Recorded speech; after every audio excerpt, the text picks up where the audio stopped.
Hi, everyone. Thank you for joining us today. My name is Lisa Otone Silva, and I work at Rhode Island Parent Information Network as a peer support coordinator for special education. This is one in a series of conversations related to Section 504 for students with disabilities, and it's going to be available on our RIPIN website.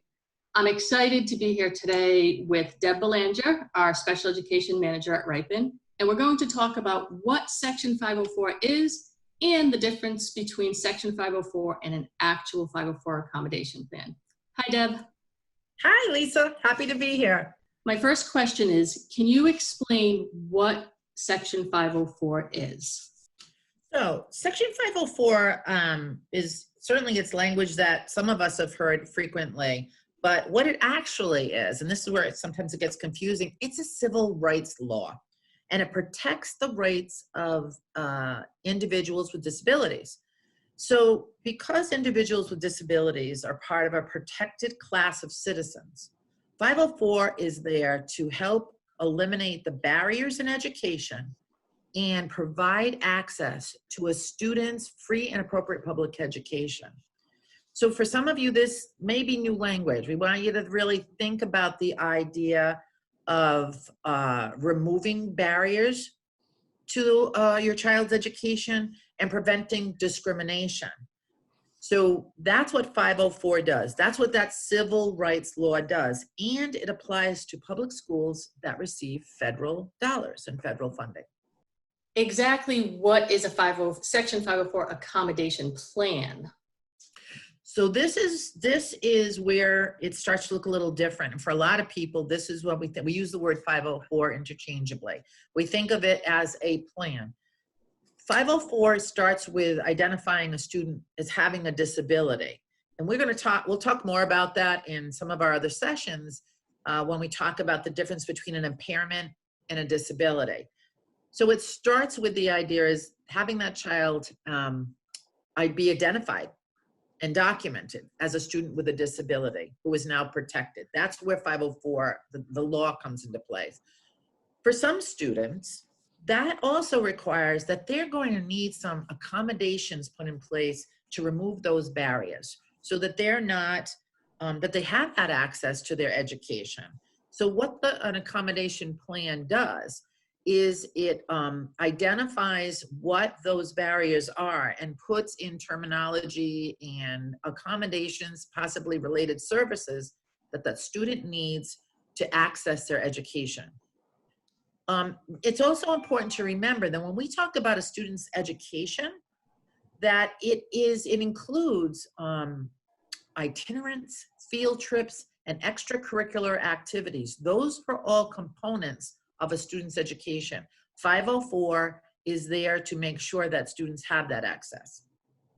So when we talk about accommodations, right, this is a non-exhaustive list, and it's going to look very different. So if your child has ADHD, it doesn't mean that, and they require some of those barriers removed and an accommodation plan in order to do that. That doesn't mean that they have 3 pages of accommodations out there, but it does mean that for some students that movement breaks might be really important for the student, that we know that he is able to kind of sit and attend in a traditional classroom setting for maybe 15 minutes, but because we know that there's thinking going on for that child when they're moving, that we need to give them that break, that way to reset that clock to bring them back in. For some students, that could be extended time on tests or assignments.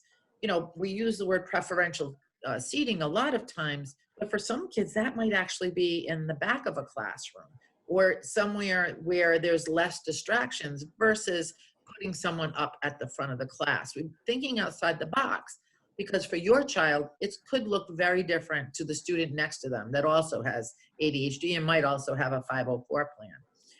There's, again, there can be headphones, there can be access to a school elevator. I mean, thinking about students in wheelchairs and, you know, working with families in the past where, especially I remember some high school students who the science classrooms were on the 2nd floor. And this child was a child with muscular dystrophy and he needed to be able to have access. Well, they needed to make sure there was an elevator available, and so that child could access their education. Certainly, behavior plans can be included in there. We talk a little bit about physical therapy, occupational therapy, assistive technology. They wouldn't require written goals with measurements in this document. There's no goal writing in section 504. It's really about targeted areas that help remove that barrier from that student to be able to be successful. We also hear, when we're talking about accommodations, we hear schools and parents talk about health plans. So could you explain a little bit how our health plan is different from a 504 plan? Some students have accommodations to just address their health needs. For example, a student who may need insulin for their diabetes, they may need access to ADHD medication throughout the day, EpiPens, alternative snacks for allergies, taking breaks with the nurse. Maybe they're undergoing chemotherapy or they're just coming back from a long-term illness. Those kind of accommodations can be addressed in a health plan.